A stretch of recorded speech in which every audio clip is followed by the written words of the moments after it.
In Sworn, you're going to die a lot. That's the nature of the game. You start a run, you experiment, you die, then you start over and you try something different the next time to see if you can make it even further.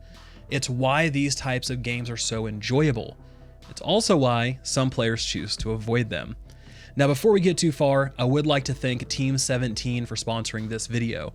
Now, for those who are new to the game, here's a quick overview of Sworn. Sworn is an online co-op game up to 4 players. It's an action roguelike that can also be played solo. You're going to explore and reclaim a fallen Camelot from the reign of a corrupted Arthur and his Knights of the Round Table. You'll be able to customize your character and find your style with 4 different characters and dozens of weapons and abilities to choose from. You'll be able to combine your loadout with Fey Blessings to test thousands of unique builds. So no matter what type of gamer you are, I wanted to put together a helpful tips video on what I think are the more valuable things that you want to unlock first. Because early on, you're not going to have much in terms of currency, and there are some passive trees, weapons, and upgrades that are just simply better than others. So with that, let's talk about it. So Sworn is a game that tries its best to force players into mistakes. And there's no better way to do that than removing any comfort of range when it comes to combat. By making players get up close to enemies, they force you to process many different things at once with little to no room for error. And because you don't have the space to maneuver, you're going to fall into some of those traps. And with that in mind, the first thing I want to discuss is a weapon and a passive skill tree to help with this. First, meet the chakrams. These are mid-ranged weapons that you can throw like a boomerang. They go out, they deal damage, and then they return to you. Now, while they might deal a little bit less damage than a standard melee weapon, they are still an effective way to keep your distance and make survival a little bit easier. Now, these are available to unlock at the character altar and they cost 20 crystals. So this is something I highly encourage you to look at and try to pick up early on. Now, keeping the same tone, let's hop over to our passive trees and take a look at the Tree of War.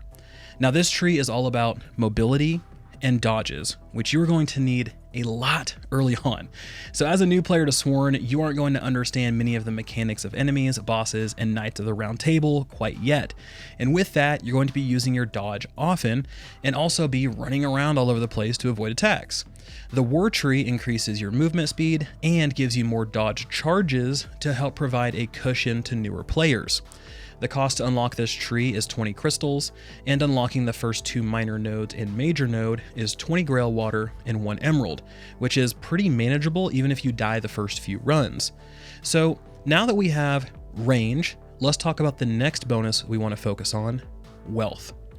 Because everything in the game costs a specific currency to unlock, we need to start accruing more wealth per run. Now this can be done in 2 ways. You can depend on blessings and door rewards to boost your income, or you can unlock a new passive tree to then boost your chances of increasing that income. If you go the door route, you want to make sure to always select the currency door no matter the other modifiers. At the end of the run, you keep everything. You're not trying to see how far you can get this time around. Instead, you're just trying to build up your wealth. These are 2 completely separate goals.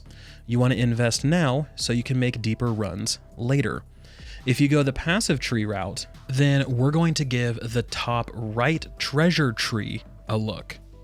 This one might seem worthless at first, but giving you an increased chance for currency pots to be present in a room is not a bad choice. The rate is already pretty high, and this just adds an additional 5% increase to that chance. And that 5% increase is just the introductory increase. It continues to go up as you invest more and more points into that tree. So for me, this was the most predictable way to guarantee at least some form of currency each and every run. So now that we have wealth and we have currency, now what? Health. The center passive tree is relatively cheap, and it increases your maximum health, which is insanely valuable for newer players like myself, because more health equals longer runs, which equals more currency or progression. So investing a few nodes here is completely worthwhile, and honestly a requirement in my opinion. If you aren't playing with friends, the resurrection nodes are not exactly useful, but if you can navigate around them, I would do so and try to get as much starter health as you possibly can. So now that we have all of the different key pieces, now it's time we push. This is where we need to start experimenting with blessings, passive tree upgrades, learn boss mechanics for both the mini boss and then the Knight of the Round Table. Once we have that knowledge, we know where we have a deficit and we can start looking and examining our build and our character to see where we need to spend our currency next. Is it a health deficit? Do you find yourself always low? Invest more into the center tree. Is it movement? Invest more into war. That way you move faster and have more dodge charges. Do we feel like blessings are not falling our way? We feel like we're always getting ones that don't necessarily match up with our playstyle, or you're always coming across common blessings. Well, then you want to invest in the devotions tree in order to increase your chances of getting better ones. Do you feel like your weapon is falling behind? Then you want to unlock your bonuses at Nimue. Are you struggling to chain your attacks or kind of pair things together to make your damage more efficient and more effective? Well, you want to probably practice at the training dummy and get those things down and dialed in. So you want to balance your currency runs and your progression runs. Don't feel like you need to do both at the exact same time. Be okay with failing early, but with a hefty bank account. Now this is where I'm going to leave you guys.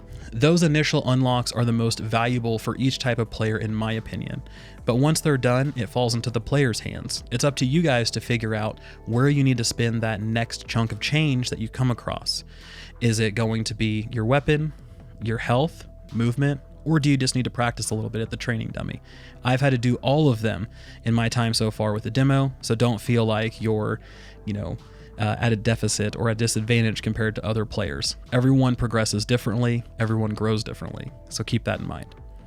So with that, I would encourage you guys to join me in Sworn. Journey through the Whirl Forest in the Cornwall Township to challenge Sir Gawain and Sir Percival in your unique quest to reclaim a fallen Camelot. In Sworn, you're going to fuse your character's strengths and master abilities to become formidable knights worthy of overcoming a corrupted reign. Continue your adventure to unlock and experiment with a combination of weapons, crests, squires, and new blessings for your weapons. Now for this particular demo, because if you've played the previous one, which was an announcement demo, you had sort of a watered down version of what we have today.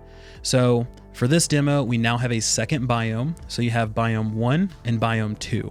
You have weapon blessings. So these are going to add that depth and complexity to the game, which is always great. Same thing with weapon meta progression. Being able to take your different crystals and your fairy ember and all of those things to unlock new weapons, but also unlock the bonuses that are tied to weapons is a really, really cool thing. We have 5 difficulty modes. So if you're somebody who really loves to kind of go through each and every one of these and try to conquer them all, you're going to have quite a bit of content to push through. For me, I'm more of a play it on normal guy and get through the end and then maybe go up one more to try it.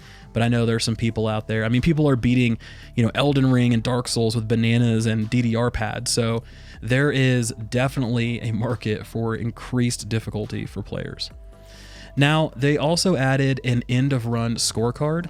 So at the end of each run, you're going to get a card that's going to show the character you played as, your blessings, your weapon, your spell, a bunch of statistics like highest amount of damage on a single hit, your total amount of damage, total damage you took, etc., etc. And it does a really good job of showing you, hey, you made it really far this run. Here's everything you had. So again, try to get this thing again, right? Try to get these blessings again. Or you didn't do so great this run. Maybe try to avoid these blessings or at least this combination in the future because it just does not fit your play style. I had a few of those runs and I was like, I'm not taking those blessings anymore because they just do not fit with me personally. So end of run scorecard is definitely a welcomed addition. They also went through and they upgraded the sound effects and the visual effects, which the game already sounds and visually looks great for the art style that they went with. So no qualms there. More is always better. So really like that they went through and did another pass there. Now, if any of this sounds interesting, I would heavily encourage you guys to download and play Sworn today, because the demo goes from June 10th to June 17th, and you want to make sure to get out there and try it out. If you're somebody who likes Hades, who likes Anvil, who likes all of these roguelike types of games, Sworn is one that I would highly recommend checking out. The controls are good, everything's dialed in, it feels good to play, and the gameplay loop is incredibly addicting. So that's coming from somebody who doesn't particularly play these games all of the time, all day. So anyway, look at the description below. There's a link down there. Click on that. That'll take you to the Steam page, and you guys can give the demo a try for yourselves.